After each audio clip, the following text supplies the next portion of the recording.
Okay, hi, welcome to this edition of WSET Bitesize, titled What is Sake? We have a guest speaker. I'll get to him very soon, but first a little bit of housekeeping.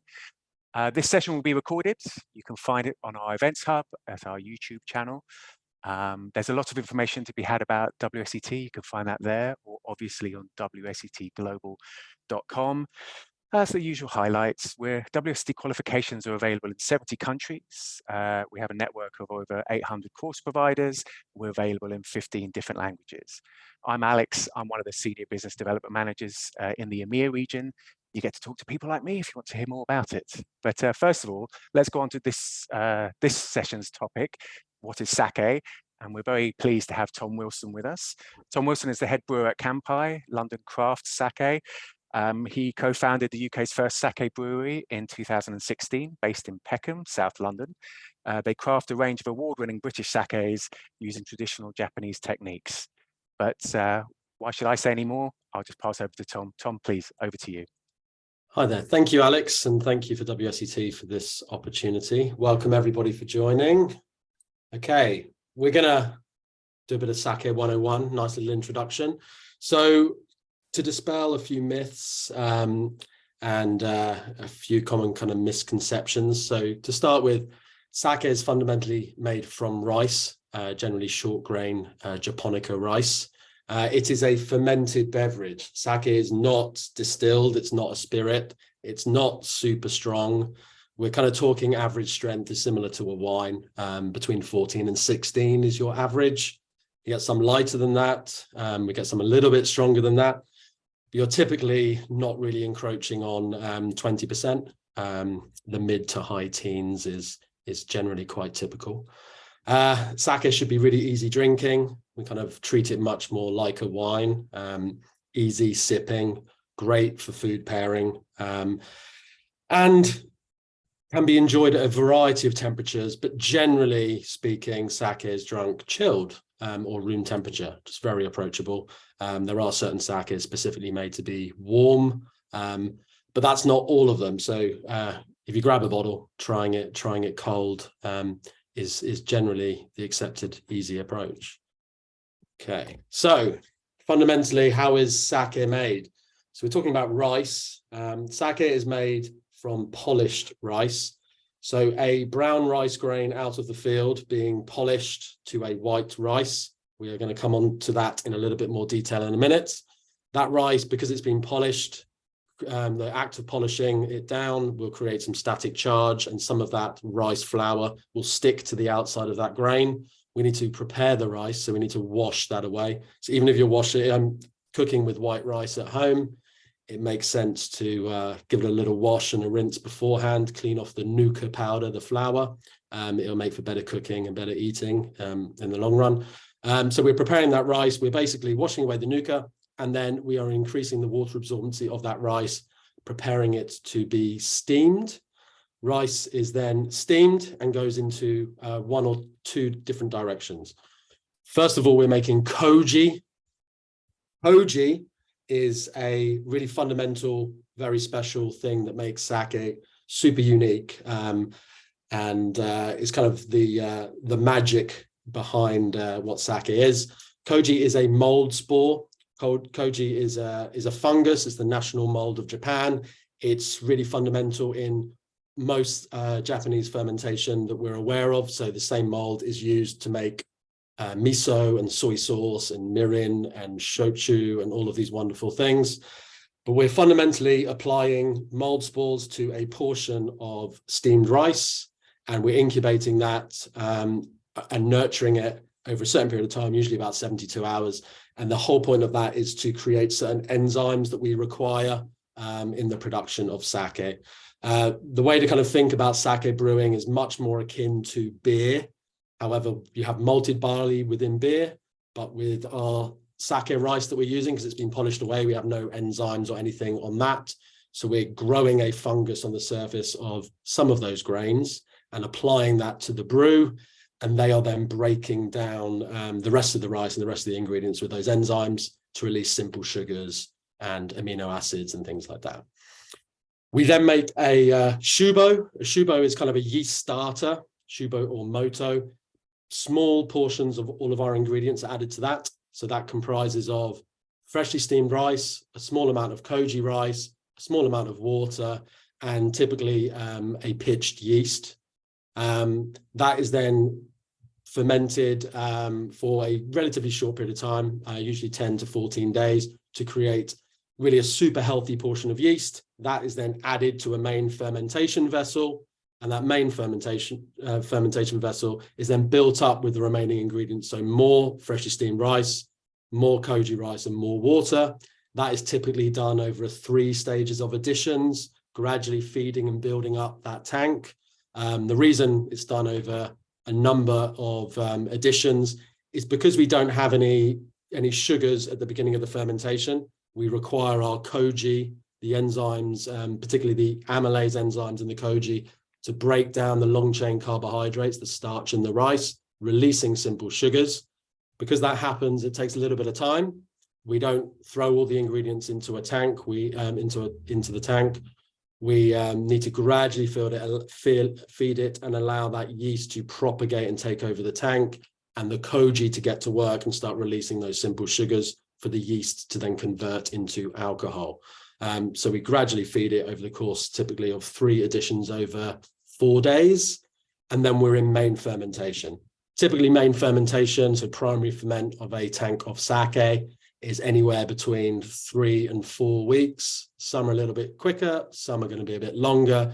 Your main driving factor of that is going to be temperature. So really low temperature fermentation is going to take a little bit longer. Once we then reach the point that we want to extract the sake, we're basically pressing out those remaining rice solids at the end of fermentation, and we collect the solids and we separate that from the pure sake liquid. At that point, you might have kind of a stronger or cloudy liquid. You can do further filtration, make it totally clear, or it can go in different directions to make different styles of sake. And then it's typically bottled, pasteurized, or pasteurized in tank and then bottled at a later date. Once it's in tank or in bottle, then maturation begins.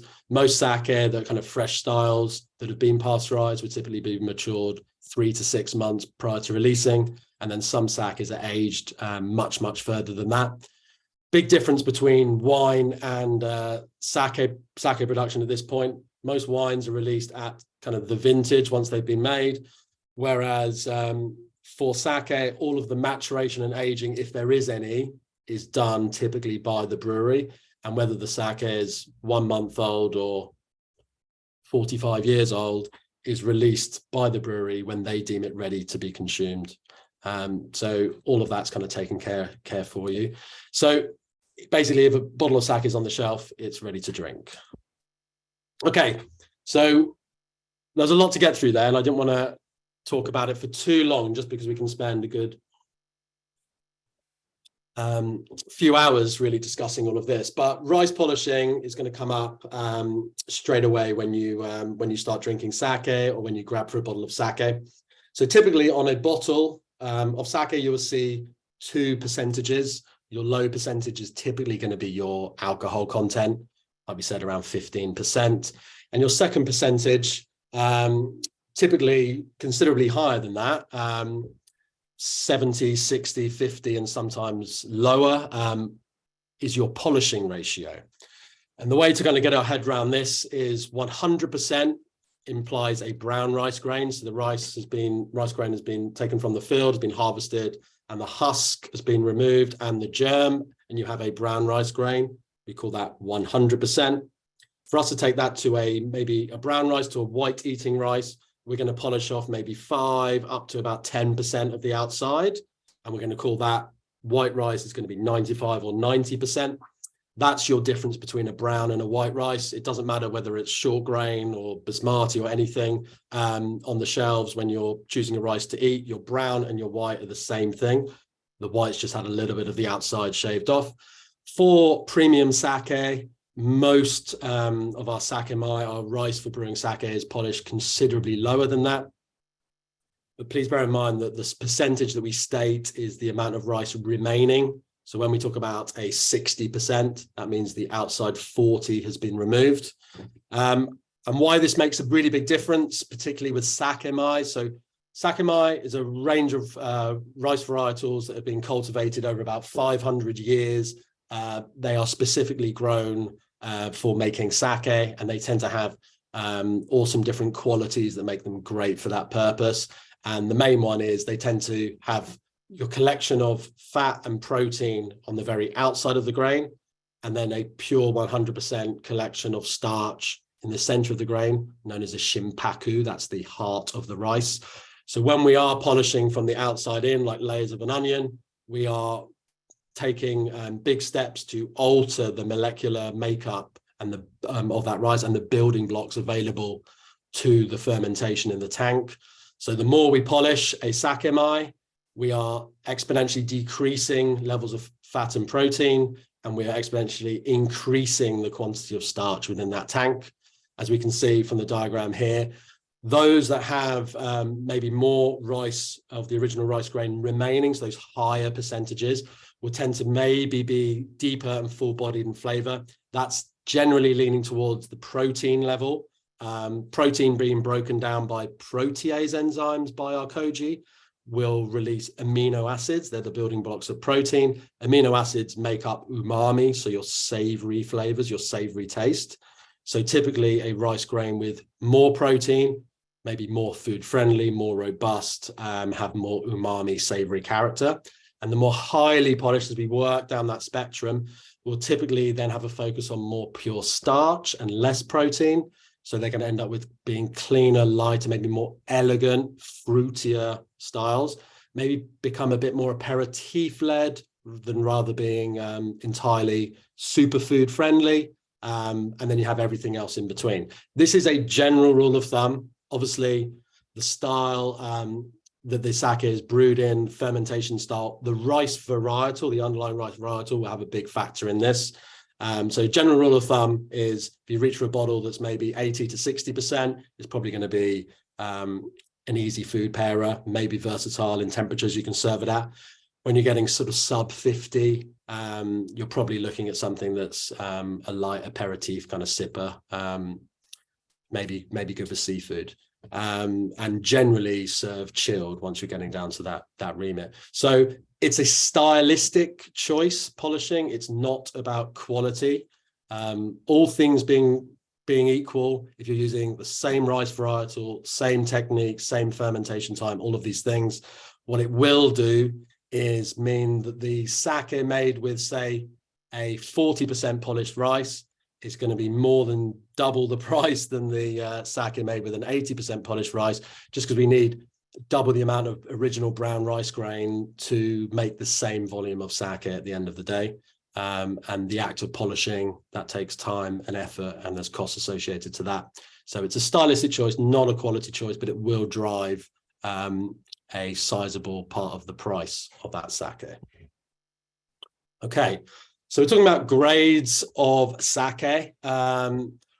Really kind of, we're splitting the world of sake down the middle here. We're looking at the red diagram towards the left.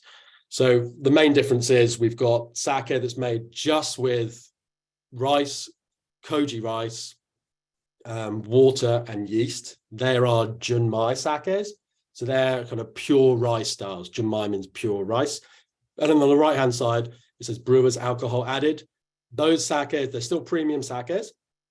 They're made just using those 4 ingredients, plus a 5th ingredient, which is a small amount of fortification with distilled spirit during fermentation. So it's not the same as, say, fortifying a wine, where you have your final wine in a tank, and then you're fortifying at that point.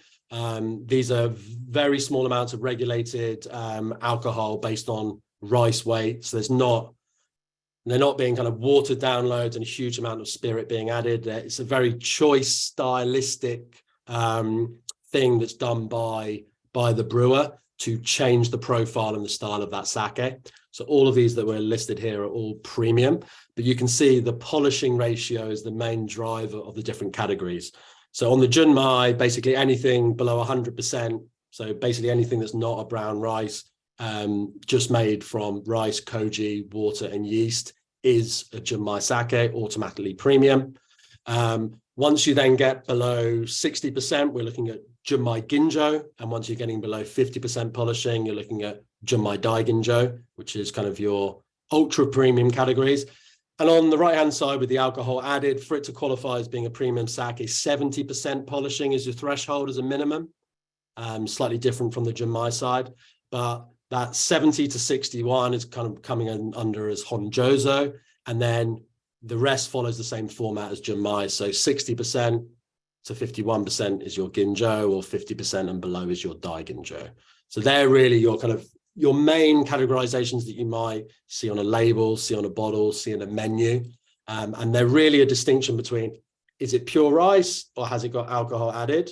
And then what is the polishing ratio? That's your kind of general rule of thumb with this. And then we're looking at, on the right-hand side, the little bottle there. This is really just to show the makeup in Japan of the production across all of Japan of the different categorizations of sake.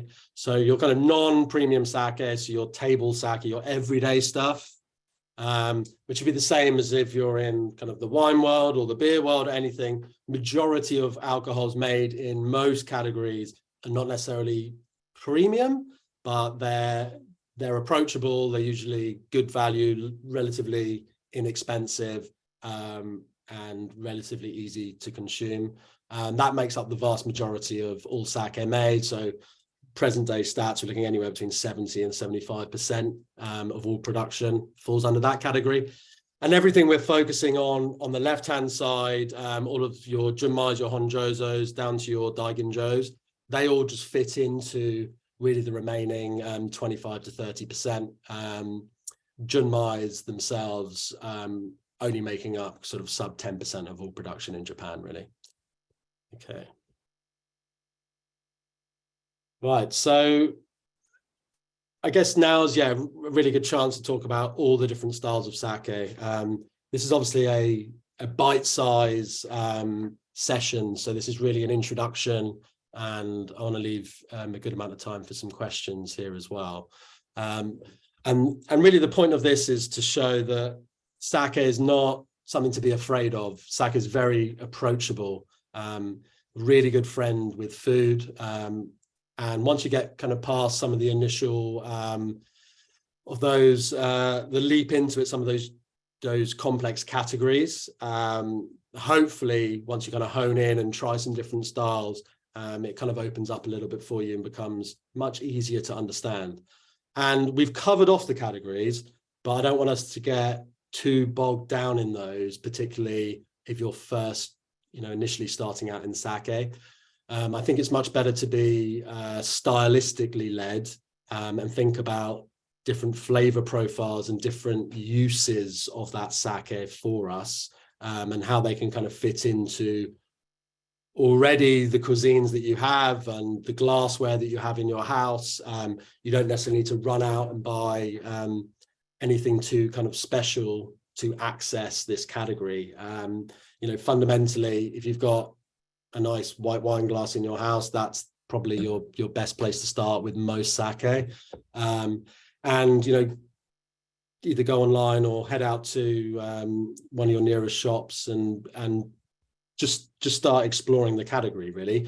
Most sakes that are going to be out there and imported into the UK, particularly if they're not in a super specialist wine shop or something, are generally not going to be crazily expensive and are usually going to be either table sake or some of those more accessible styles. Obviously, once we get into particularly small batch or craft ginjos and Junmai Daiginjos and things like that, the price point can kind of jump up relatively quick.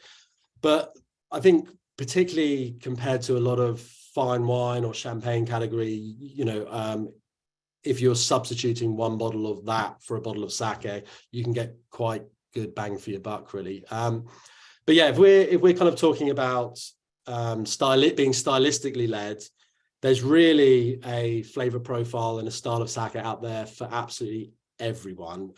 The spectrum of sake is so broad. The styles that are produced by even just one producer, let alone all the producers that are out there put together. And like we said, you can have really elegant, fruity, easy drinking styles, or you can go into something that's more umami and savory led, more food friendly. And when we are talking about being food friendly, because sake is generally relatively low detectable acidity, so compared to wine, you're kind of low tartaric and malic, it means that you don't really have to think about acidity when pairing with food. So high amino acidity, so umami, and low detectable acidity make pairability with food very straightforward, very, very easy, and very difficult to get a pairing wrong, and quite easy to get a pairing really right. It's very forgiving, very it doesn't clash with food. It really enhances the flavor of food, particularly if you're pairing those styles of sake with either a food that's already been fermented, so cheese going through lacto fermentation and charcuterie, or going into foods that have umami and amino acidity in abundance already. So meats and fish, mushrooms, we said cheeses, but tomatoes. So it's not just about Japanese cuisine. You know, if you're having a nice summer barbecue, you can get some nice umami driven styles, or if, you know, the sun shining, maybe you want an elegant fruity or a sparkling sake to have in the sunshine. Anything that's kind of salt driven with nice umami in the food is going to pair really well with the vast majority of sake. We have some kind of funky modern styles, and some really old school traditional styles that are kind of coming back through. So wild fermentation as well as low ABV, real kind of fruit driven, low ABV. Sparkling is a real burgeoning category in the world of sake, particularly over the last 10 years. Most sakes prior to sort of 10 years ago that were sparkling were force carbonated, usually quite low ABV and quite sweet. Whereas now we have this whole category of our sakes, AWA. This is naturally fermented, so either like champagne method or pet nat style sakes that tend to be around, you know, your 10 to 14% alcohol mark, naturally fermented, really tight bubbles, quite often actually packaged in kind of champagne bottles, even with cages and corks and things nowadays. And some of these are really beautifully made. And then aged sakes as well. So koshu as an aged category. You can see in the bottom left photo there, a nice kind of amber, dark, deep color.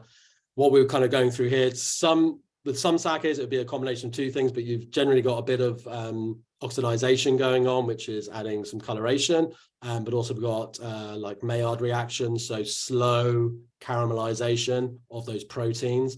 That will happen over, you know, at ambient temperature can happen in a few years.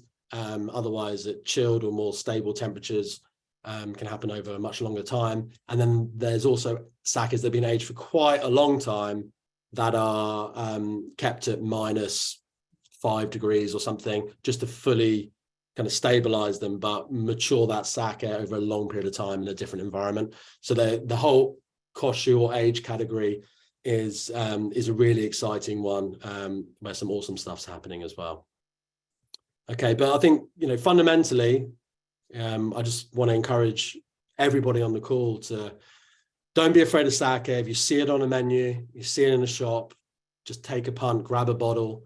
The great thing with sake, like I said, is particularly where the rice has not been polished away too much and you've got that higher percentage number, you can you get home, put that bottle in the fridge, get it out when you're ready, try a glass chilled, let it come up to room temperature, try it at room temperature. And then you can also try heating the sake up as well, trying it warm.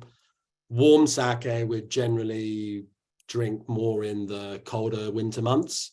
And like I said, those canned sake, those sakes that are made to be heated are generally the more robust, savory styles as well. Okay, but yeah, go out there, explore, and and drink some sake, please. Okay, Alex. Okay, thanks, Tom. Thanks very much. We've got a good few questions here, which we'll hit straight away.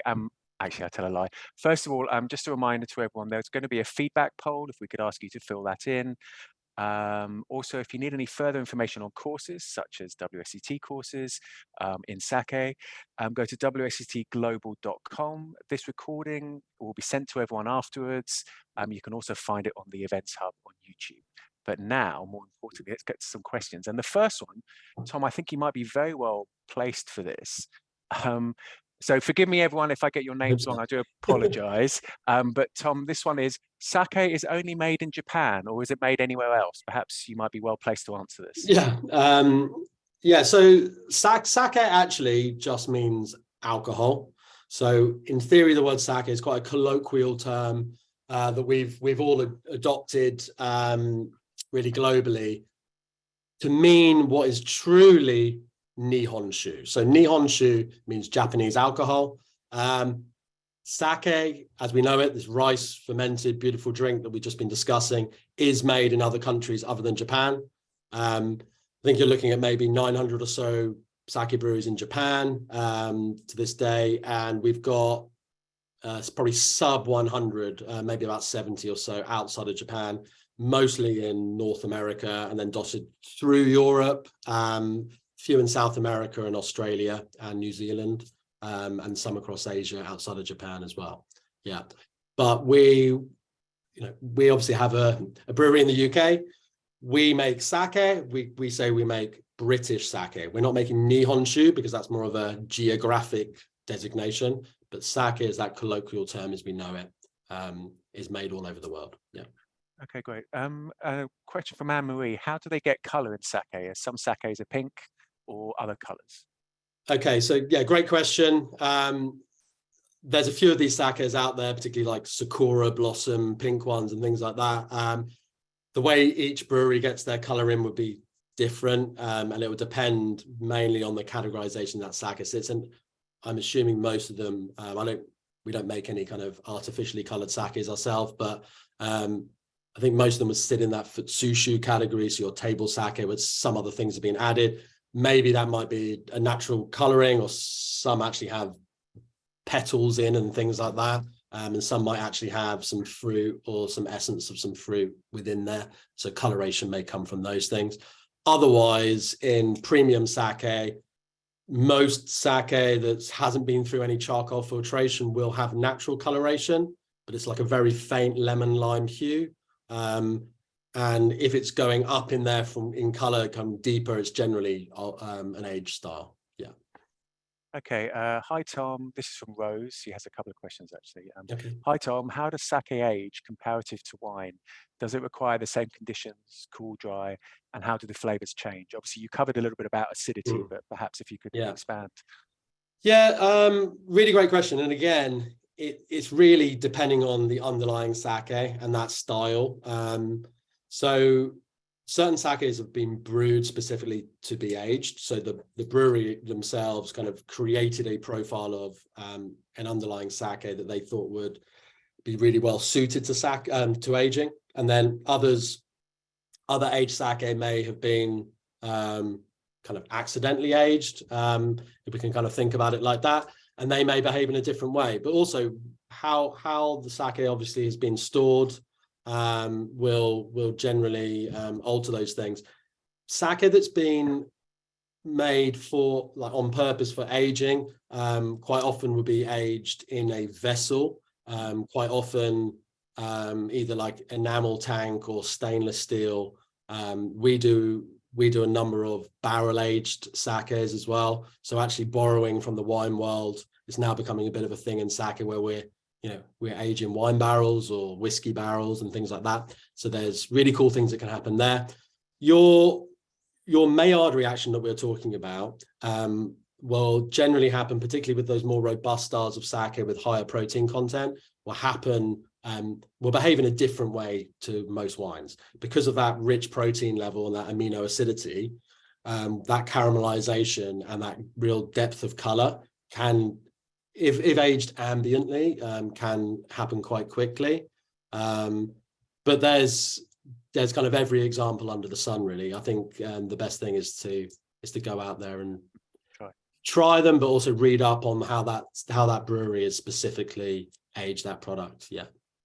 Okay, Bani Bratta says, can you explain the shubo making part again, please? Okay, so yeah, so shubo or moto is fundamentally, think about it as like making like a small tank of sake.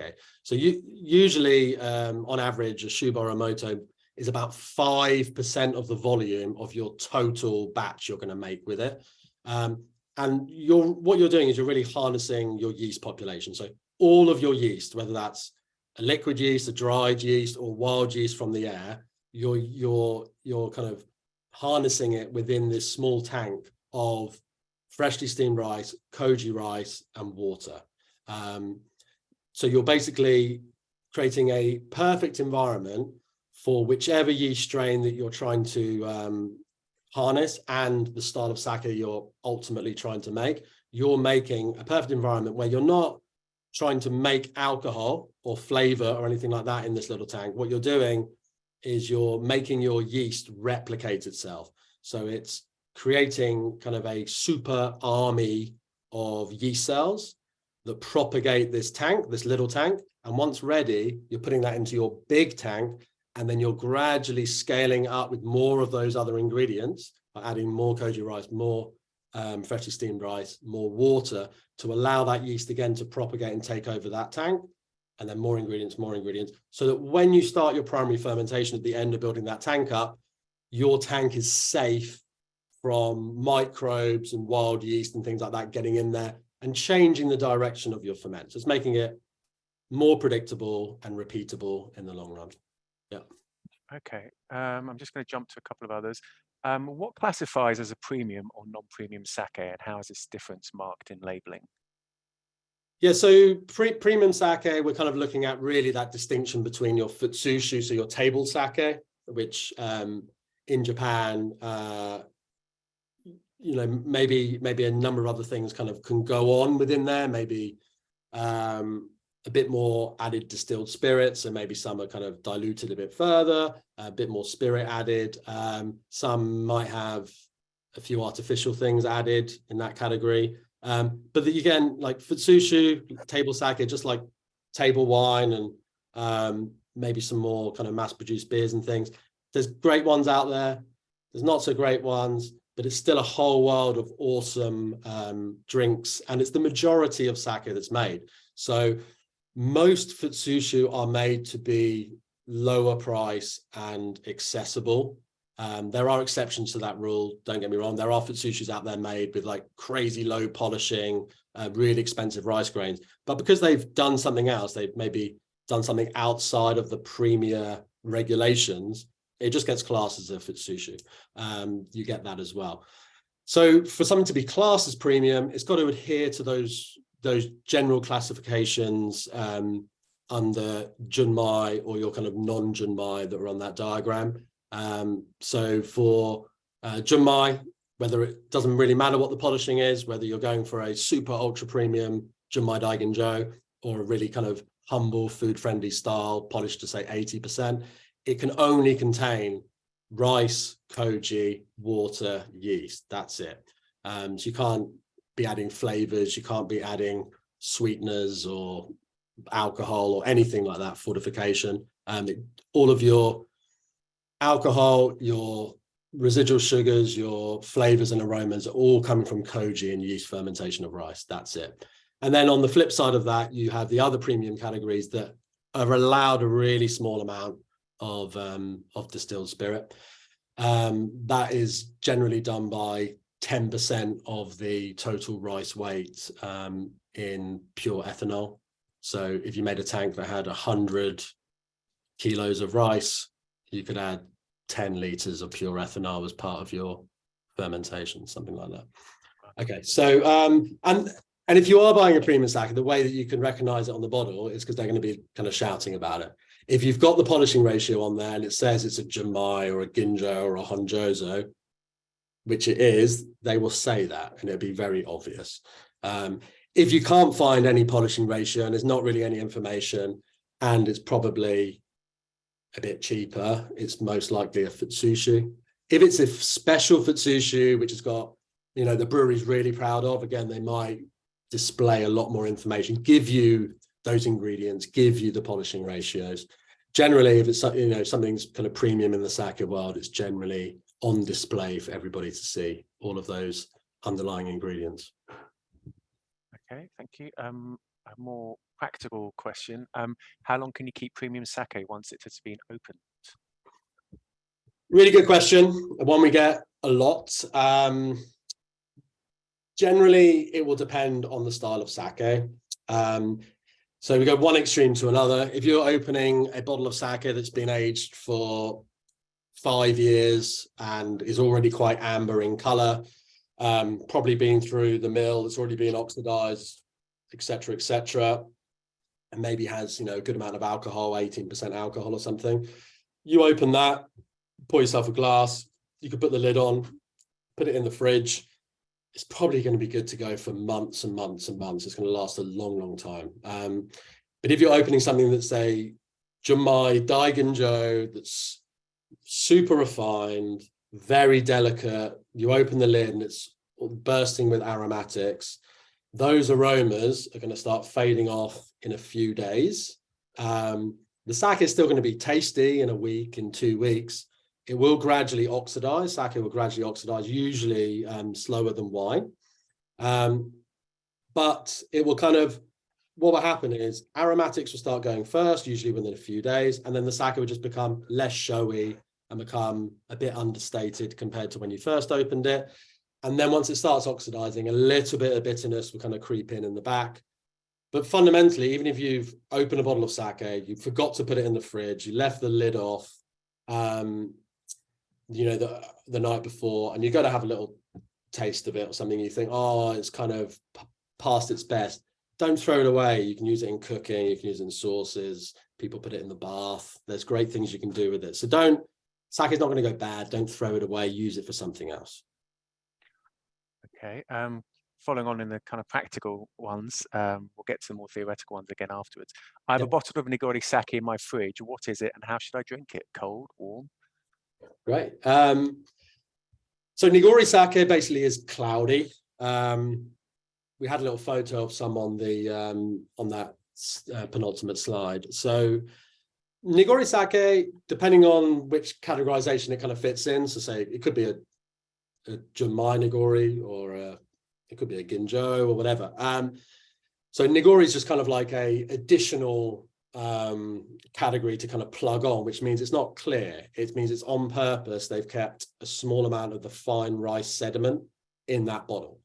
And I say a small amount, you can go from anywhere from being about 3 or 5% sediment all the way up to about 70% of the bottle could be sediment. Nigori in itself is quite a broad term and a broad category. But generally, that's a sake. When you look at it, they're generally in a bottle that's clear or colored, but you can see through. So when before you open it, you should be able to see the sediment. Give that a mix, fully mix it. Don't kind of shake it, but like gently mix it. Open it and pour it. So try it from the fridge first. Most Nigori that you might be coming across that are imported to the UK will probably be either quite sweet or a bit funky, maybe might have some residual kind of little bubbles in there as well. Usually a bit funky, some nice kind of rice sediment floating around. They generally pair really well with desserts. Go with some ice cream or some dark chocolate. But yeah, open it, try it. But yeah, give it a mix first.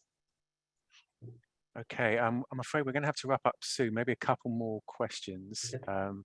But sorry, guys, we are going to have to wrap up soon. Let me pick a couple. So from Rumisha and then Nick, kind of at the beginning and the end of some of the production process, Rumisha asks, how is the rice polished? And Nick Allen goes, what's generally done with the remaining rice post-fermentation? All very good questions. Wow. Okay. So rice polishing itself is an art and a whole industry on its own. I'm not a farmer and I'm not a rice polisher, but they are super integral, important parts of the kind of the life cycle of a bottle of sake. So these polishing machines now, like originally back in the day, rice polishing would have been done kind of like how the West would have ground down wheat to make bread.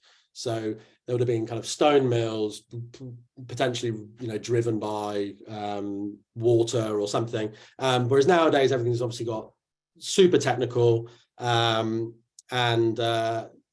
these are generally very large, kind of big, like silo machines with a huge amount of rice, a ton or a few tons of rice, brown rice going in at the top. And the rice is basically just coming through and running it through either polishing discs. Some are kind of done with like metal, some are still done with stone, some are done with these like diamond edge discs. So you can get very technical. Some will kind of polish grains down, kind of rumble it through and polish them down and kind of drop them out. Others will kind of take off a certain, small percentage, run everything through, and then it will go back through. You kind of keep calibrating it, depending on how far down you want to get to. It takes a long time. It produces, a lot of heat, which is why we get that static charge. But the way to think about it is, I think the average for, say, to polish down from 100% to 70%, that takes about for a 1 ton, takes about 48 hours.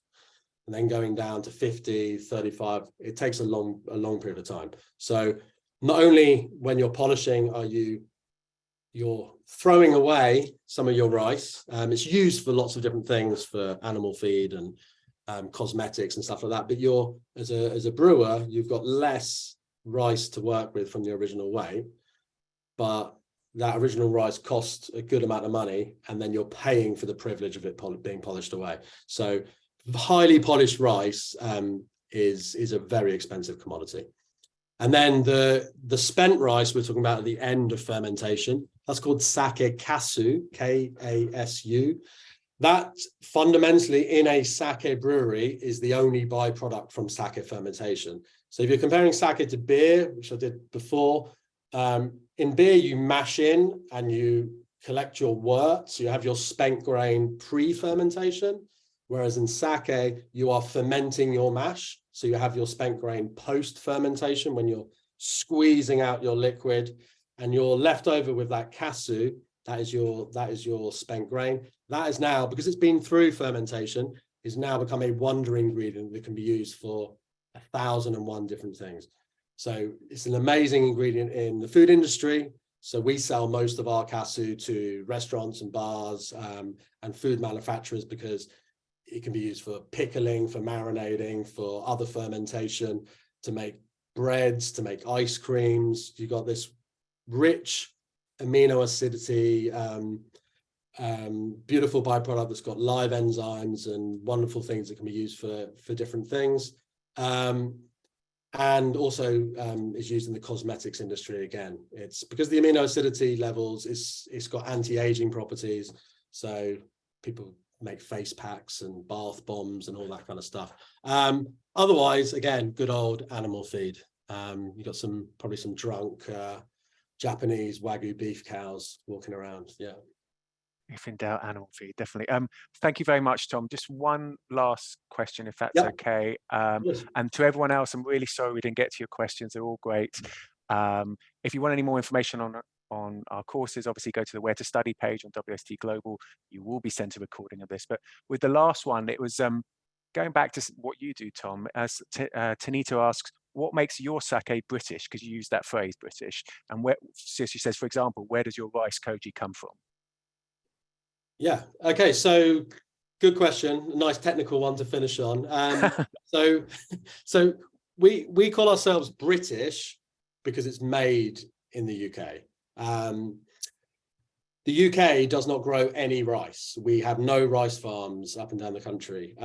We are one of the few countries, that has a sake brewery in it that doesn't actually grow rice.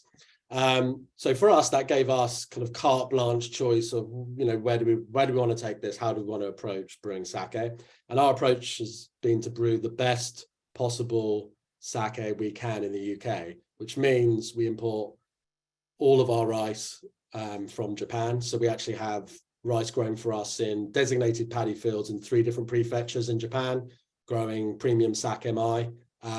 We have it polished to our specification in Japan and then shipped over here. Our koji, we import a variety of different koji spores from Japan. There's only a handful of producers left in Japan that make the spores, and we produce all our koji rice in-house ourselves, and have done from day one. So that's the equivalent of a beer brewery making their own malt, which there's not many of those about. So for us, koji was a really integral but like super important thing for us to decide to make sake. If we couldn't make koji, we weren't going to make sake.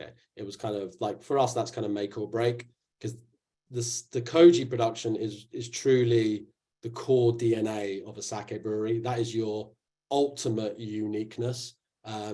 Your stylistic choices and how you produce koji is your separation really from everybody else. In theory, all of the other things can be acquired or manipulated in a particular way, whereas that is your lifeblood. That's it. Okay, Tom, thanks again. Once again, Tom Wilson, Kampai head brewer. Guys, sorry we couldn't get to your questions. There is a recording, but otherwise, thanks again from this WSET Bitesize edition, and see you next time. Bye.